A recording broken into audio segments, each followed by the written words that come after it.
네, 안녕하세요. 머니아입니다. 벌써 3월이죠. 저위험 상품들 리뷰를 한 지 벌써 몇 달이 돼가고 있는데 늘 얘기하지만 저위험 상품 정도만 알고 있어도 은행 예적금 할 일이 크게 없어요.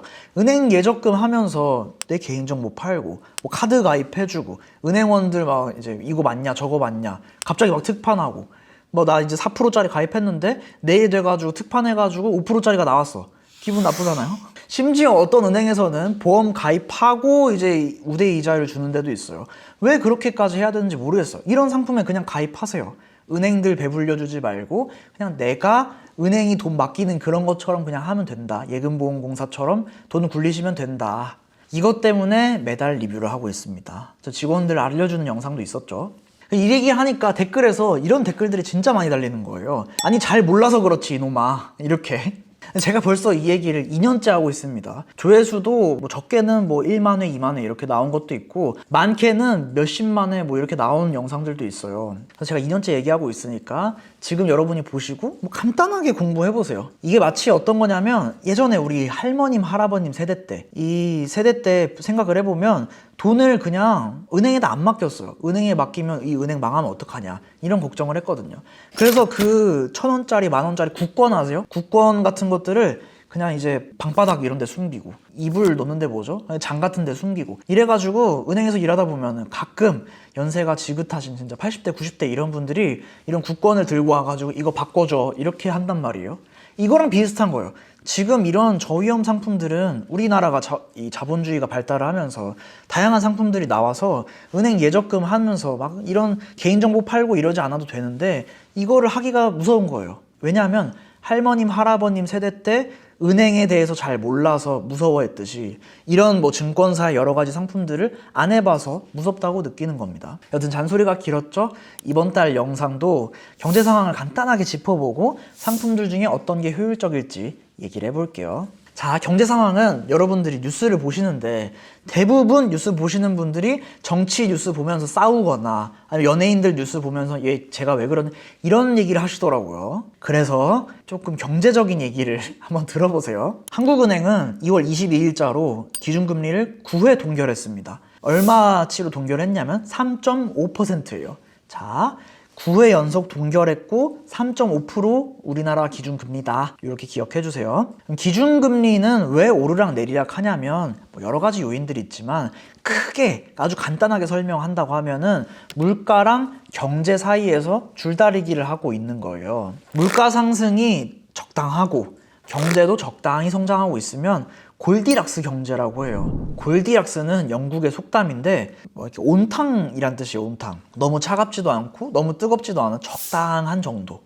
이걸 이제 골디락스라고 합니다. 그래서 보통 뭐 골디락스 이런 검색해 보셔도 경제 뉴스가 나오실 거예요. 자, 이걸 간단하게 얘기해 볼게요. 기준금리를 떨어뜨리면 물가 상승률이 올라가도록 자극을 하고 경제는 화랑이 될 수 있어요. 물가도 오르면은 경제가 화랑이 돼요. 기준금리를 떨어뜨리면. 자, 그럼 기준금리를 올리면 물가 상승률은 떨어지지만 경제는 불황이 될 수 있습니다. 그럼 이제 이렇게 두 줄 얘기를 하면은 기준금리 떨어뜨리면은 물가 상승률을 자극하고 경제는 화랑이 된다. 그다음 기준금리를 올리면은 물가 상승률은 잡히지만 경제는 불황이 될 수 있다. 요거는 기억을 해주세요. 왜 그런가요? 라고 댓글 달릴 것 같은데 댓글 많이 달리면은 요거 관련해가지고 설명하는 영상을 한번 찍어볼게요. 아니면 그냥 외우세요. 너무 길어질 것 같아요. 외우세요. 그래서 지금 뭐 이런 상황인데 이런 이제 기준금리는 경제랑 물가 상승 사이에서 줄다리기를 하고 있는 상황인데 한국은행은 무슨 생각을 하고 있는지 뉴스를 간단하게 볼게요. 물가 상승률은 이제 둔화되고 있는데 우리나라 내수 경기가 안 좋아서 좀 아쉽다. 이런 생각을 우리나라 중앙은행인 한국은행에서 하고 있습니다. 근데 이제 계속 우리나라 이 국민들이 느끼는 경기인 내수 경제가 안 좋으면 전체적인 경기도 안 좋아질 거란 말이에요. 그러면 금리를 인하할 수밖에 없어요. 왜 그러냐면 경기가 이제 안 좋아지니까 금리를 떨어뜨려서 화랑으로 만들어줘야 되잖아요. 외우셨죠 지금? 이런 상황입니다. 근데 이제 여기서 한국은행 얘기 말고 다른 전문가들 얘기를 통계를 낸 곳이 있어요. 이코노미 조선에서 전문가들 40명을 데리고 인터뷰를 했는데 38명이 2024년에 금리 인하를 예측했습니다. 이런 게 다 저위험 상품들 고를 때 쓰여지는 개념이라서 설명드리는 거예요. 이 전문가들이 2분기에 할 것 같다가 59%, 3분기에 할 것 같다가 30.8%, 4분기에 할 것 같다가 5% 정도였어요. 그래서 이걸 종합해서 얘기를 하면, 간단하게 얘기를 하면은 단기적으로는 현재 금리가 유지되겠지만 3에서 6개월 정도 지났을 때는 금리가 좀 떨어질 것 같다. 기준금리가 낮아질 것 같다. 라고 생각을 하고 있는 거예요. 자, 그럼 여기 이거를 한국은행이 생각하는 거를 종합해서 이야기를 하면은 단기적으로는 금리가 높지만, 기준금리가 높지만 장기적으로는 금리가 떨어질 것 같다고 대부분의 전문가들이 예측을 하고 있다. 이 점 기억을 해주세요. 당연히 이거는 100% 확신을 하는 건 아니에요. 전망이라는 건 늘 틀릴 수밖에 없어요. 신이 아닌 이상 미래를 몰라요. 갑자기 어디서 전쟁 터지거나 해적들이 뭐 저기 바닷길 막거나 혹은 뭐 코로나 같은 일이 또 터져가지고 여러 가지 경제 사건이나 환경 오염 뭐 이런 여러 가지 변수들이 있기 때문에 확답을 내놓을 수는 없어요. 그렇지만 아무래도 확률이 높겠죠. 코로나 터질 확률이랑 그냥 일반적으로 굴러갈 확률이랑 이거 이제 저울질을 해보면 일반적으로 굴러갈 확률이 높잖아요. 반드시 그렇다가 아니라 확률이 높다 이 얘기예요. 그럼 이제 여기서 저위험 상품들을 한번 골라볼게요. 근데 이제 카페에 여러 가지 선택지들은 이제 뭐 조사하거나 이런 데이터들은 있어요. 근데 디테일한 거는 카페 글로 확인을 해보세요.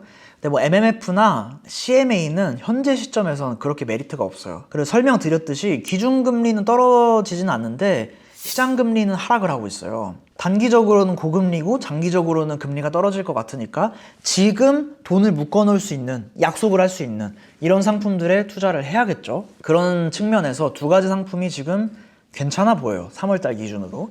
토스에서 발행엄 특판을 계속하고 있어요. 4.3% 정도 주고 있습니다. 두 번째는 장외 채권 중에 한국토지신탁 7%짜리 채권이 있어요. 지금 토스에서 한국투자증권 발행엄 특판을 계속하고 있는데 지금 예금의 최고금리가 4%인데 0.3%를 더 주고 있으니까 나쁘지 않죠. 예금 특판 가입하려면 여러분들 검색해보면 알겠지만 개인정보 많이 팔아야 됩니다.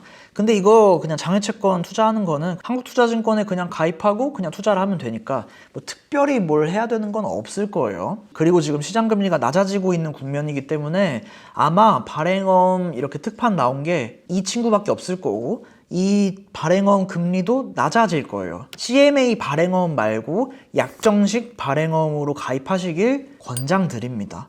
약정을 해야지, 약속을 해야지 지금 금리 높은 걸 쭉 이어갈 수 있겠죠. 그냥 CMA 발행엄형으로 가입하면은 지금은 금리가 높은데 시간이 갈수록 금리가 낮아질 거예요. 이해되셨죠? 그 다음 선택지인 한국토지신탁의 7% 장외채권이 있어요. 키움증권에서 지금 판매하고 있습니다. 신용등급은 A- 등급으로 안정적인 편이에요. 그렇지만 이제 주의사항도 있어요. 한국토지신탁은 이름이랑 다르게 공공기관은 아니에요. 부동산 신탁회사예요. 부동산 신탁회사 너무 어렵죠. 근데 부동산 신탁이라는 건 간단하게 얘기하면 머니아이가 건물이 있어요. 제 꿈입니다, 건물주. 그래서 건물이 있단 말이에요. 이 건물을 머니아이가 가지고 있는데 이렇게 유튜브도 하고 이런 교육 사업도 하고 이러다 보니까 건물을 관리할 시간이 없어요. 그럼 이거를 맡기는 거예요. 신탁. 믿고 맡긴다, 신탁. 그래서 이 부동산 신탁회사에 건물을 맡기고 부동산 신탁회사는 임차인이나 이런 것도 찾아주고 뭐 청소 어떻게 할지 이런 청소부도 고용을 해주고 이런 관리적인 것들을 해주는 거예요.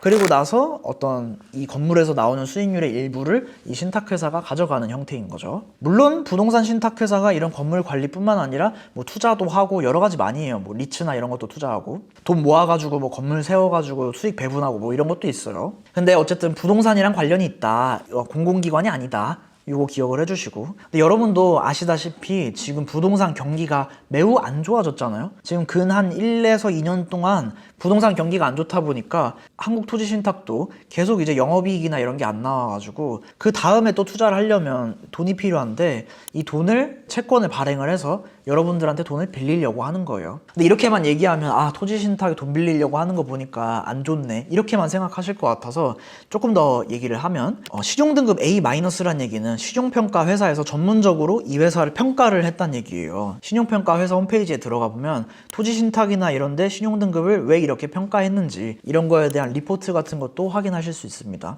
근데 A- 등급이 여러분들이 알만한 비슷한 회사를 찾아보면은 대한항공 정도가 있어요. 여러분 생각해보세요. 채권의 리스크는 이 회사가 망했을 때 돈을 못 돌려받는 리스크가 있단 말이에요. 대한항공이 망할까요? 제가 이제 장외채권 설명할 때 만기 짧은 걸로 투자하라고 그랬잖아요. 뭐 한 1년, 2년 이렇게 돈 빌려줄 건데 이 동안 대한항공이 망할까요? 이런 느낌인 거예요. 한국토지신탁도 대한항공이랑 비슷하게 믿을 만한 회사인데 신용평가 회사들에 따르면 근데 이 대한항공이 망하지 않겠다라고 생각하는 거랑 이 한국토지신탁이 망하지 않겠다라고 생각하는 거랑 유사한 수준이다 이런 얘기를 하고 있는 겁니다. 근데 이렇게 얘기해도 불안해하실 것 같아서 누적 부도율을 보여드릴게요. 신용등급 A등급 정도가 시간이 얼마나 지났을 때 부도율이 얼마나 됐었나 이거를 신용평가 회사들에서 공개를 하고 있습니다. 그래서 A등급 회사채를 A등급인 회사에 2년 정도 투자를 한다고 했을 때는 부도율이 0.14%에서 0.22% 정도의 부도율을 보여주고 있어요. 참고로 이 이제 토지신탁은 A- 등급이라고 했는데 A등급 중에서 약간 좀 안 좋다, 업황이 안 좋거나 이러면 A- 등급으로 떨어뜨리거나 이 회사는 좀 괜찮다 하면 A+ 등급으로 올리거나 이런 식으로 조절을 하고 있어요. 플러스 마이너스를 표현해서 A등급 중에서는 좀 안 좋은 애다 이런 느낌이에요. 그래서 A등급으로 부도율을 설명드렸던 거예요. 근데 이제 0.2%도 어쨌든 확률이 있으니까 여러분들이 불안해하실 것 같아서 하나 비율을 들어볼게요. 0.2%라고 하면 2018년에 슈퍼컴퓨터가 대한민국이 2018 월드컵에서 우승할 확률을 0.2%라고 예측을 했었어요. 자, 우리가 2018년으로 돌아가서 월드컵 전에 우리나라가 월드컵 우승을 하겠다 라고 생각한 사람이 있었을까요? 물론 저도 이제 대한민국 축구 되게 좋아하고 엄청 이제 응원하는데 16강이나 8강 이런 얘기가 아니라 우승을 하겠다 확률이 이런 확률인 거예요. 대한민국이 16강, 8강, 뭐 2002년 월드컵으로 돌아가면 뭐